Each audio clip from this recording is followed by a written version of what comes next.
मसीह सबैजनालाई परमेश्वरलाई धन्यवाद भएको होस्। यस समय यस घडी आज चाहिँ एउटा वचन हेर्नेछौँ। वचन के छ भन्दाखेरि हामी समस्यामा पर्दाखेरि कसरी हुन्छ, हाम्रो विजय कसरी हुन्छ भन्ने कुरा हामी हेर्नेछौँ। यसाया 43:1-2बाट। तर अब हे याकुब तिमीहरूलाई रच्नुहुने, हे इस्रायल तिमीहरूलाई सृष्टि गर्नुहुने परमप्रभु भन्नुहुन्छ, नडरा, किनकि मैले तँलाई मोल तिरेर छुटाएको छु। मैले तँलाई तेरो नाउँ काढेर बोलाएको छु। त मेरै होस्। त पानीबाट भएर जाँदा म तेरो साथमा हुनेछु। त नदीहरूबाट भएर जाँदा तिनले तँलाई डुबाउने छैनन्। त आगोबाट हिँडेर जाँदा डट्ने छैनस्। त्यसको ज्वालाले तँलाई भस्म पार्ने छैन। आमेन। कि इस्रायल र याकुब घरानालाई परमेश्वरले के भन्दै हुनुहुन्छ भन्दाखेरि तिमीहरू नडराऊ, तिमीहरूलाई मैले मोल तिरेर छुटाएको हो। अनि त्यहाँदेखि तिमीहरूलाई मैले तिमीहरूको नाउँ काढेर बोलाएको, तिमीहरू चाम्चुने होइनौ, तिमीहरूको साथमा म छु, तिमीहरूको हरेक परिस्थितिमा म छु भनेर भन्नुभएको छ के। अनि त्यहाँदेखि हेर्दै गर्दाखेरि तिमीहरूको साथमा म छु भनेर भन्नुभएको छ। तिमीहरू चाहिँ पानीबाट भएर जाँदाखेरि, आगोबाट भएर जाँदाखेरि, पानीबाट भएर जाँदाखेरि त्यो पानीले तिमीहरूलाई डुबाउने छैन। अनि आगो भएर जाँदाखेरि त्यसको ज्वालाले तिमीहरूलाई भस्म पार्ने छैन भनेर भन्नुभएको छ है। किनभनेदेखि नि परमेश्वर चाहिँ हरेक परिस्थितिमा पनि हामीसँग हुनुहुने परमेश्वर, हरेक परिस्थितिमा हामीलाई बचाउनु हुने परमेश्वर, हरेक कुरा चाहिँ परमेश्वरको अधीनतामा छ। अनि यो संसारमा भएका घाम पानी सबै कुराहरू यावत थोक, अनि यो खोला नाला वन जङ्गल सबै परमेश्वरले सृष्टि गर्नुभएको, यिनीहरूले पनि परमेश्वरको चाहिँ आज्ञा मान्दछ। जब जब परमेश्वरको अधीनतामा जो रहँदछ अनि परमेश्वरले बोलाउनु भएको आफ्नो बोलावटहरूलाई बुझेर चाहिँ परमेश्वरको अधीनतामा र परमेश्वरको आज्ञा मान्यो भने त्यो परमेश्वरको वचनलाई र परमेश्वरको आज्ञा मान्नेहरूलाई चाहिँ परमप्रभुले जस्तो सुकै परिस्थितिमा पनि बचाउनु हुनेछ है। हामीले हेर्दै गर्दाखेरि यहाँ आगो भएर जाँदाखेरि पनि म तिमीलाई बचाउने छु, त्यो आगोले तिमीलाई चाहिँ के गर्ने छैन, भस्म पार्ने छैन भनेर भन्नुभएको छ। किनभने हामीको पुस्तकमा हेर्दै गर्दाखेरि सद्रक मेशक अबेदनगोलाई पनि आगोको त्यो तापभन्दा रापभन्दा 7 गुणा बढ्ता तातो थियो, त्यो भट्टीमा चाहिँ फालिन लगेको थियो। फालिन लाँदाखेरि चाहिँ के भएको थियो त, त्यो ठाउँमा पनि परमप्रभुको परमेश्वरको उपस्थिति थियो। सद्रक मेशक अबेदनगोलाई चाहिँ के गरेको छ भन्दा आगोको भट्टीमा फालिएको कुरा छ। अनि जसले चाहिँ त्यो सद्रक मेशक अबेदनगोले चाहिँ परमेश्वरको भय मान्थ्यो, परमेश्वरको आज्ञा मानेको कारणले चाहिँ तिनीहरूलाई त्यो आगोको भट्टीमा पनि जलेको छैन। परमेश्वरले चाहिँ सुरक्षा दिनुभएको कुराहरू छ हामी देख्छौँ। यो वचन चाहिँ त्यत्तिकै यो हावादारीमा लेखिएको वचन होइन, यो वचन चाहिँ सत्य वचन हो अनि परमेश्वरको मुखबाट निस्केको यो जीवित वचन हो। के भन्छ भन्दाखेरि मत्ती 4:4 के भनेको छ भन्दाखेरि रोटीले मात्र मानिस बाँच्दैन, परमेश्वरको मुखबाट निस्केको हरेक वचनले हुँदछ र जिउँदो हुँदछ भनेर भनेको छ है। अनि त्यो भएको कारणले परमेश्वरको वचन जसले विश्वास गर्छ त्यो मान्छे चाहिँ जीवित हुँदछ।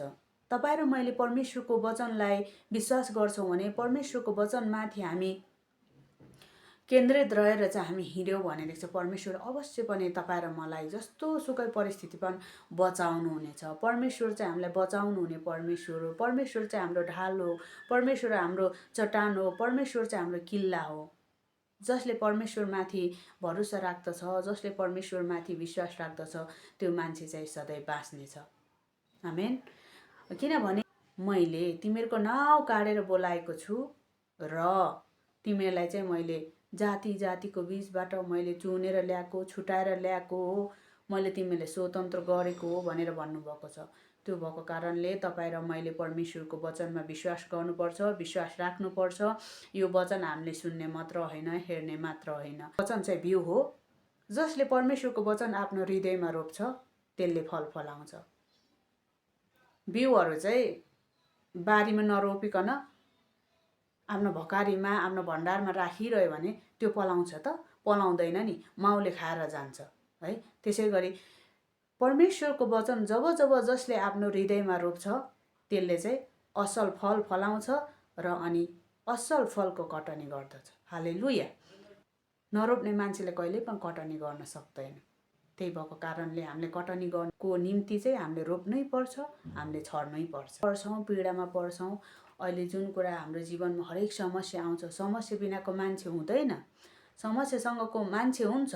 हाम्रो जीवनमा समस्या आउँछ। प्रभु येशू ख्रीष्टलाई पनि एउटा परमेश्वरको पुत्र भएर प्रभु येशू ख्रीष्टको जीवनमा पनि जब जीवन कहानीहरू हामीले पढ्दै गर्दाखेरि, बाइबलमा हेर्दै गर्दाखेरि, प्रभु पनि एउटा शरीरमा रहँदै गर्दाखेरि, संसारमा रहँदै गर्दाखेरि प्रभुले पनि दुःख र कष्ट भोग्नु भएको छ।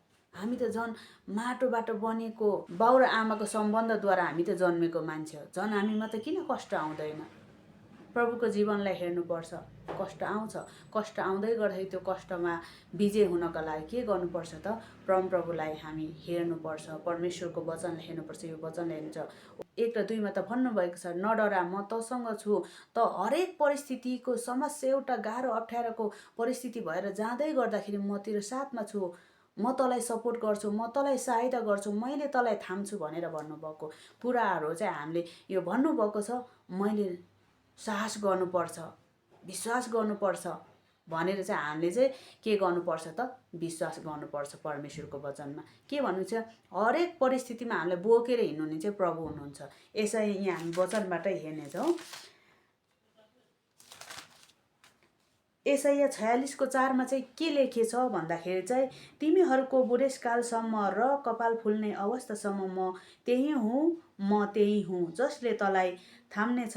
मैले तँलाई बनाएको हुँ र म तँलाई बोकेर हिँड्नेछु र तँलाई बचाउने छु र छुटाउने छु। आमेन। के भन्नुभएको छ भन्दाखेरि, हाम्रो बाल्यकालको अवस्थादेखि हाम्रो बुढेसकालसम्म कपाल फुल्ने अवस्थासम्म बोकेर हिँड्नुहुने चाहिँ को रहेछ त? परमप्रभु परमेश्वर।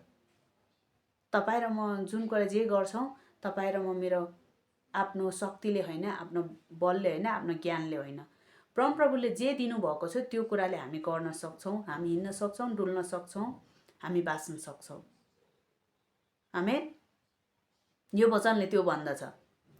हाम्रो बाल्यकालदेखि कपाल फुल्ने अवस्थासम्म, जब जुन एउटा जन्मिसकेपछि यो संसार छोडेर पिताको घर नगइन्जेलसम्म चाहिँ हामीलाई बोकेर हिँड्नुहुने चाहिँ हाम्रो पिता परमेश्वर हुनुहुन्छ। त्यो कारणले हामी कुनै कुरामा चिन्ता लिनु हुँदैन, फिक्री लिनु हुँदैन। मेरो बुवा हुनुहुन्छ, मलाई बोक्ने मेरो बुवा हुनुहुन्छ, हरेक परिस्थितिमा मलाई छुटकारा दिनुहुने मेरो बुवा हुनुहुन्छ, हरेक परिस्थितिमा मलाई सहायता गर्नुहुने मेरो बुवा हुनुहुन्छ भनेर चाहिँ हामीले के गर्नुपर्छ त? विश्वास गर्नुपर्छ। जब जब परमेश्वरको वचनमाथि जसले विश्वास गर्छ त्यसको लागि परमेश्वरले अवश्य गर्नुहुन्छ। मर्कुस 9:23 के भन्नुभएको छ भन्दाखेरि चाहिँ, जसले विश्वास गर्छ त्यसको लागि सबै थोक गरिन्छ, सबै कुरा सम्भव हुनेछ भनेर भन्नुभएको छ। अनि हामीले परमेश्वरको वचनमाथि हामीले विश्वास गऱ्यौँ भने हाम्रो जीवनमा सबै कुरा हुनेछ है। अनि यो वचनले यसैया 43:1 र 2 ले भन्नुभयो अनुसार हामीले जुन परमेश्वरमाथि भरोसा राख्नुपर्छ। अनि हाम्रो हरेक परिस्थितिमा परमेश्वरले नै हामीलाई के गर्नुहुन्छ त? हाम्रो समस्याबाट हामीलाई पार लाउनुहुन्छ। आमेन।